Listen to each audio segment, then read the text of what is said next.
Okay. Digestive system आपण गेल्या वेळेला थोडासा पार्ट बघितलेला होता, लक्षात असेल.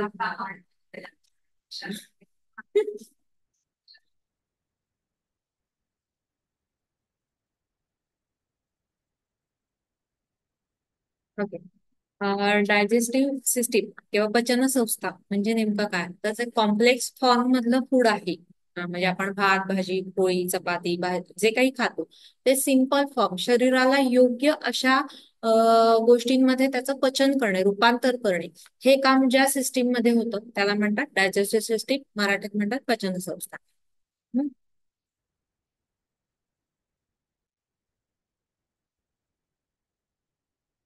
Okay. The digestive system is responsible for breaking down food, absorbing nutrient and eliminating waste. म्हणजे त्याच्यामधले जे आवश्यक घटक आहेत तेवढे शोषून घेतले जातात आणि जे वेस्ट मटेरियल जे काही तयार होतं पचन संस्थेमधनं ते सगळं बाहेर टाकून दिलं जातं. हे डायजेस्टिव्ह सिस्टीमचं डायग्राम आहे.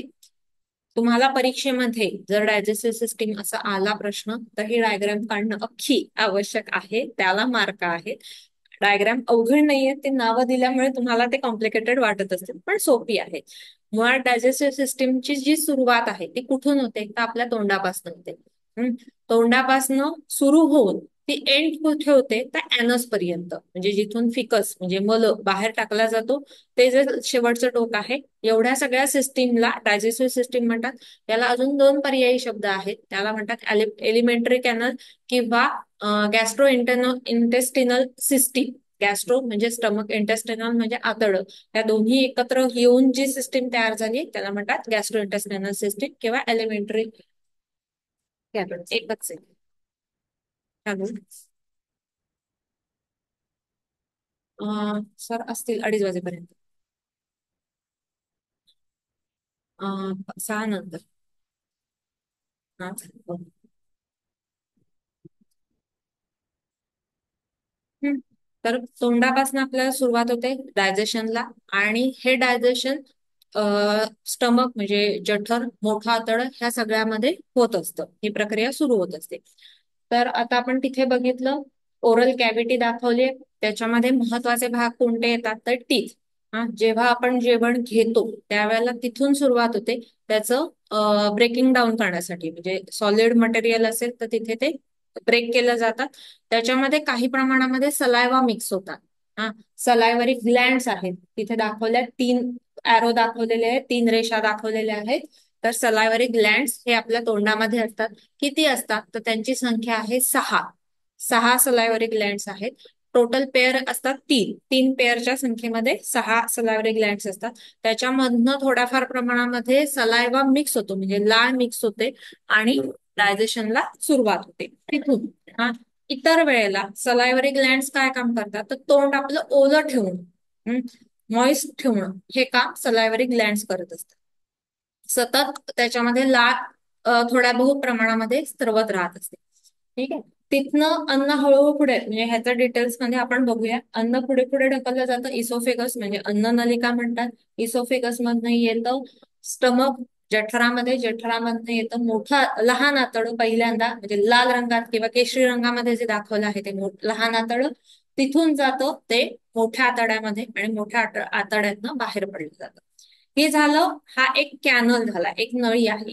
याच्यामध्ये ऍसेसरी ऑर्गन्स असतात, म्हणजे ह्याला सपोर्ट करणारे काही अजून सिस्टीम ह्याला मदत करते, त्याला म्हणतात ऍसेसरी ऑर्गन्स. त्याच्यामध्ये काय काय येतं तर लिव्हर, सलायवरी ग्लँड्स आणि पॅनक्रियास, ह्या 3 गोष्टी त्याच्यामध्ये इन्क्लूड आहेत ऍसेसरी ऑर्गन्स मध्ये. ठीक आहे. आता आपण स्टेप बाय स्टेप एक सिस्टीम बघत जाऊया. इथे प्रत्येकाची नावं दिलेली आहेत. तिथे फॅरिंग्स, टंग्स, इसोफेगस, पॅनक्रियास, लिव्हर, स्ट्रक्चरला सगळ्यांची नावं दिलेली आहेत. तुम्ही जेव्हा डायग्राम काढता त्यावेळेला मी तुम्हाला मागे दाखवलेलं होतं की तुम्ही एखाद्या सिस्टीमचा अभ्यास करत असाल त्यावेळेला तिथे डायग्राम काढा, तिथल्या तिथे त्याचं शॉर्ट नोट्स जे काही पॉइंट्स आहेत ते तिथे तिथल्या तिथे लिहा. म्हणजे तुम्हाला फक्त डायग्राम बघितली की तुम्हाला अभ्यास करायलाही सोपं पडू शकतं. टोटल लेंथ किती आहे एलिमेंटरी कॅनलची तर 9 मीटर आहे. 9 मीटर हे टोटल लेंथ आहे. ओके. आता सुरुवात करूया पहिल्यांदा okay. Component of digestive system पहिल्यांदा येतं माउथ. माउथ मध्ये येतात कंटेंट टीथ, टंग आणि सलायवरी ग्लॅड. टीथ, लहान मुलांमध्ये टीथ असतात, दुधाचे दात असतात. मोठ्या माणसांमध्ये परमनंट किंवा फिक्स दात असतात. दुधाचे दात असतात त्यांची संख्या असते 20 आणि परमनंट जे दात असतात त्याची संख्या असते 32. अतिशय टणक असं हार्ड स्ट्रक्चर असतं. ठीक आहे. त्याचं फंक्शन काय आहे? The entry point of the for food, mechanical digestion, teeth chew food into smaller pieces, cut केले जातात. केमिकल डायजेशन, सलायवा मिक्स केला जातो, त्याच्यामध्ये अनेक प्रकारचे एन्झाईम्स असतात आणि तिथून कार्बोहायड्रेट डायजेशनला तिथून सुरुवात होते. टीथ, हार्ड स्ट्रक्चर जे तोंडामध्ये आहे. डायजेस्टिव्ह सिस्टीम मध्ये फार महत्वाचा भाग आहे या सिस्टीमचा. जर दातच नसतील तर मुळात गिळण्यासाठी प्रॉब्लेम येतो. म्हणून अशा लोकांना ज्यांना दात नाहीयेत किंवा म्हातारी माणसं आहेत त्यांना पण थोडं बारीक करून मिक्सरला लावून हे देतो. का देतो? कारण मेन भागच नाहीये तिथे. म्हणजे जे ब्रेकडाऊन करणारी गोष्ट आहे ती मेन भागच नाहीये. त्याच्यामुळे त्यांना सपोर्टिंग आपल्याला काही ना काहीतरी त्यांना द्यावं लागतं किंवा लिक्विड स्वरूपामध्ये द्यावं लागतं. त्याचे जे टाइप्स ऑफ टीथ, 4 प्रकारचे दात असतात.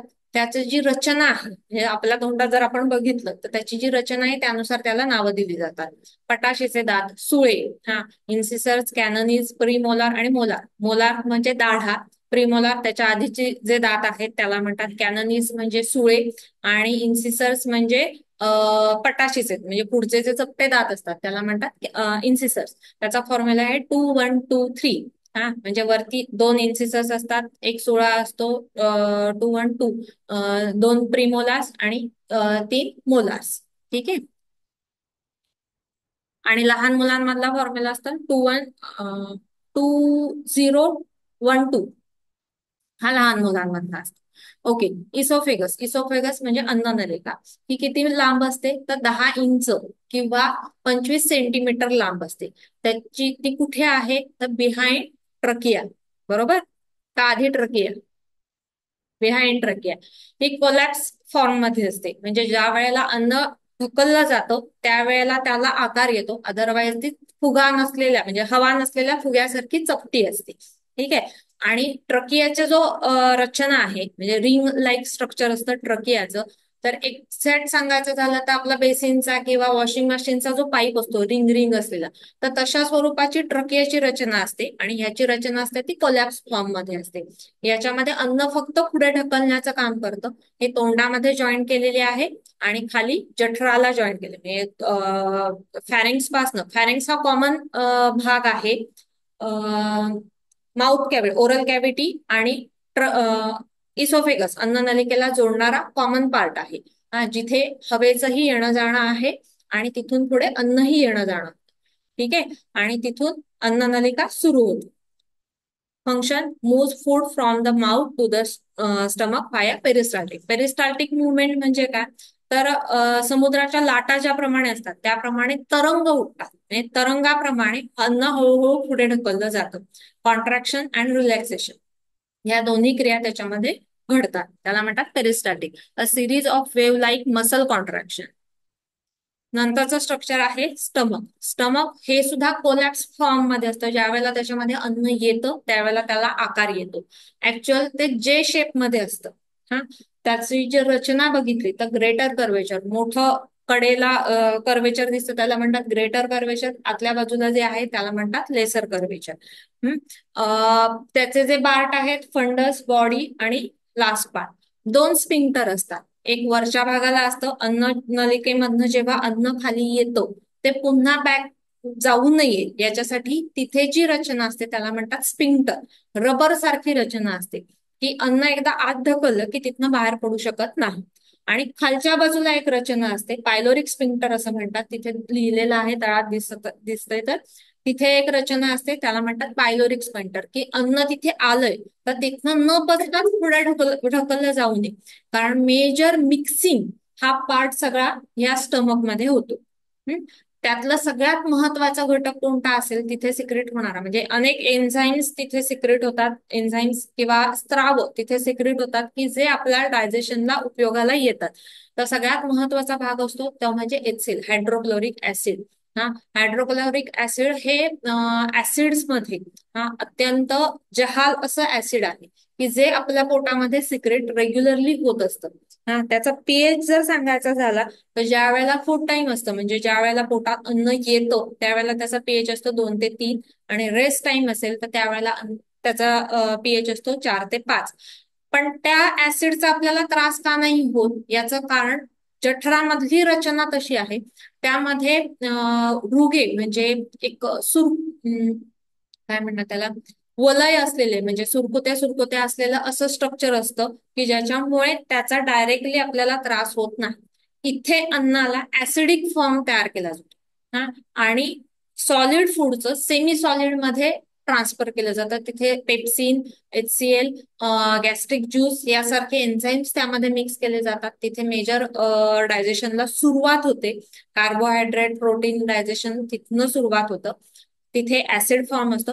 पण समजा आपण त्या अन्नाला, त्या ऍसिडला जर काही काम दिलं नाही तर ते ऍसिड तसंच सिक्रेट होतं आणि ते आयदर वरच्या भागातनं, वरच्या स्पिंक्टर मधनं बाहेर वरती फेकलं जातं. म्हणून आपल्याला गळ्याकडे जळजळल्यासारखं होतं. ते का जळजळल्यासारखं होतं? कारण हे HCl ऍसिड काम करत असतं. त्यामुळे ते बाकी कुठच्याही अन्ननलिकेला लागलं किंवा तिथनं पुढे ढकललं गेलं तरी तिथे ते सहन होत नाही, कारण त्याची रचना ही तशी नाहीये. ही रचना फक्त स्टमक पुरतीच आहे. तिथे ते ऍसिड मिक्स व्हावं आणि त्या अन्नामध्येच प्रॉपर मिक्स व्हावं, बाकी कुठेही त्याचा त्रास होऊ नये अशी रचना आपल्या स्टमक मध्ये, जठरामध्ये आहे.